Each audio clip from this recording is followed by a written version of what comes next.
So Justyn Ross is back to being an off-season topic. And I know a lot of y'all probably like, oh my God, it's the same thing every year. I'm so tired of hearing about Justyn Ross in the off-season. But man, y'all gonna have to hear it some more because Justyn Ross is actually looking sharp in the Kansas City Chiefs off-season. And by his new Instagram post, I'm not gonna lie, y'all, he just made a statement. Justyn Ross believes that he's gonna have a big year next year, and I can't doubt that. Now a big year doesn't mean be Justin Jefferson, but he could do better. 400 yards maybe with some TDs. He could do better. He could do a Jawan Jennings type of role, like be that type of receiver for us. And Justyn Ross, I think it's time that we start speaking about him again because at the end of the day, he looks sharp in training camp. He really does look sharp. He's working out consistently. He's training. He's locked in. And I don't want people to just write him off because of, a redshirt season or whatever that he had. He still played, but, he faced that suspension as well. But I don't want people to write him off, right? Because obviously the Chiefs, they're still being careful with him because they got to remember he had something that could have been serious. He had a serious problem where, that was something that a lot of athletes would never recover from. So for him to either be on the field, he's blessed, man. And the Chiefs, I think they're going to ease him in for a few games, let him do some things on the field this year, and I expect him to have a great preseason as well. So yeah, man, I don't think it's just, I don't think we just give up on Justyn Ross just yet because at the end of the day, even dating back to 2 years ago, about to be 3 years ago, I think, 2 years ago, yeah. The Kansas City Chiefs, they didn't take no chance on Justyn Ross for no reason. They didn't sign him to that UDFA deal for no reason. They didn't put in all that work with him for no reason. The Kansas City Chiefs, they have plans for Justyn Ross. He's going to be on the roster. He's going to be in the 7-man or the 6-man wide receiver room roster. And we're going to be seeing him playing in the preseason. We're going to be seeing him play the season after. Justyn Ross is going to do what he has to do. And my dream for the guy, he doesn't have to be, because we have a stacked wide receiver core, so I don't expect Justyn Ross to do nothing crazy, but my dream is for the dude to at least get 400 yards with a few TDs, man. That's literally what I want to see out of him. I'm rooting for him because you look at his story, you look at what he's been through, man. It's very hard not to root for the guy. How can't you root for the guy unless you're just being a flat-out hater that doesn't want to see him win? That's the only way you can't root for the guy, because who wouldn't want to root for a guy with the total underdog story? He went through a lot of injuries. He had a very promising college career. He was looking like a top 5, top 10 draft pick. And injuries derailed him, and now he's trying his hardest to make his comeback with the best team in the NFL and the best team that we've seen in a long time, because this Chiefs team is different. This is the dynasty, so I'm all aboard. I'm still on the Justyn Ross hype train, and I want everything to work out for the kid. So yeah, man, what do y'all think about Justyn Ross? I believe the guy has a chance to do something.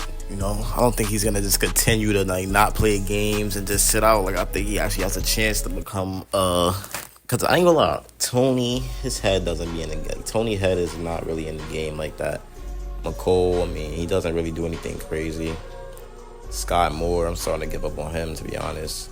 So Justyn Ross could kind of, come in and maybe work his way to be the wide receiver 5. Justin Watson is obviously going to be wide receiver 4, but maybe Justyn Ross could, give himself a good little role, wide receiver 5. Andy Reid likes to get all the wide receivers involved. So that could be something there that's very good for him. Why not, Just get him involved somehow, some way. Even if that's in the red zone. Last season, I called for Ross' name a lot because I was like, yo, bro, we have Justyn Ross. Why are we not using him in the red zone? I was thinking that of myself a lot. I'm like, okay, Mahomes and the Chiefs were having so much red zone troubles, but yet we're not using Justyn Ross in the red zone. Make it make sense. So hopefully we can see him get some type of role. I'm gonna be making videos on all these players. It's training camp right now. I gotta talk about the players. Louis Reed-Zammit is gonna be a name that I'm gonna soon do a video on as well, because he's also been turning some heads and he's been making some solid noise in training camp. So I'm gonna definitely make a video on Louis Reed-Zammit. I did one before, but I didn't do another one on him. And when I did it, it got that video was crazy. It literally got 90K. 87K. Couldn't believe it. So Louis Reed Zammit, we gonna do another video on you, my boy, because that's what the people want. So we definitely gonna do a video on you after this. And I ain't forget, my boy, I'm gonna do my Leo Chanel video for somebody in the comments. I ain't forget about them either. I'm sorry. So yeah, man. I mean, at the end of the day, Justyn Ross, he really, really is a stud. The dude's a stud, man. And he's that training camp standout literally every year. Every year, he's a fan favorite. He's obviously not only standout in training camp, but just in general, he's just been a fan favorite. It's other people that feel like me that want, they want Justyn Ross to succeed. They're rooting for his success. And yeah, I mean, he's heading into his third season in the league, so it's time for him to translate his abilities to abilities. I'm so sorry. I've been up all night making videos. It's time for him to translate his abilities to regular season success, obviously.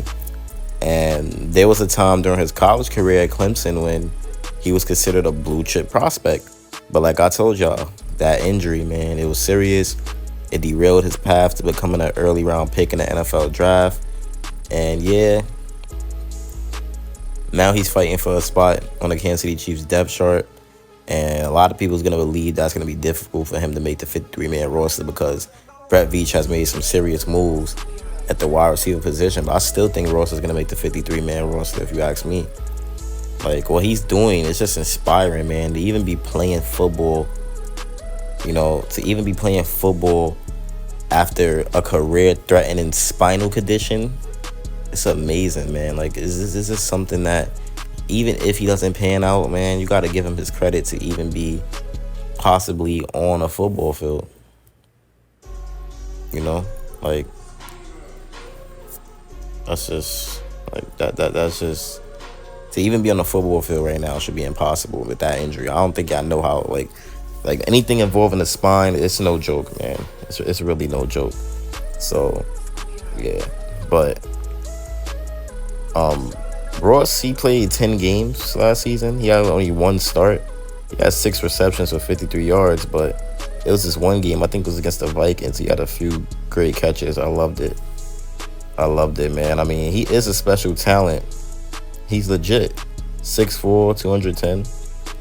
He could run. He definitely runs well. He has great ball skills. He has the whole package, man. So if he could just, be healthy and, then he'll be definitely good. But I think he's likely to crack the Chiefs 53-man roster. All he has to do is just put together a great, impressive training camp like always, and that should solidify his spot on the 53-man for sure. So yeah, man, I'm definitely rooting for Ross's success. If y'all doing the same, let me know. It's been your boy Chiefs Priority, and I'm out, man. Peace.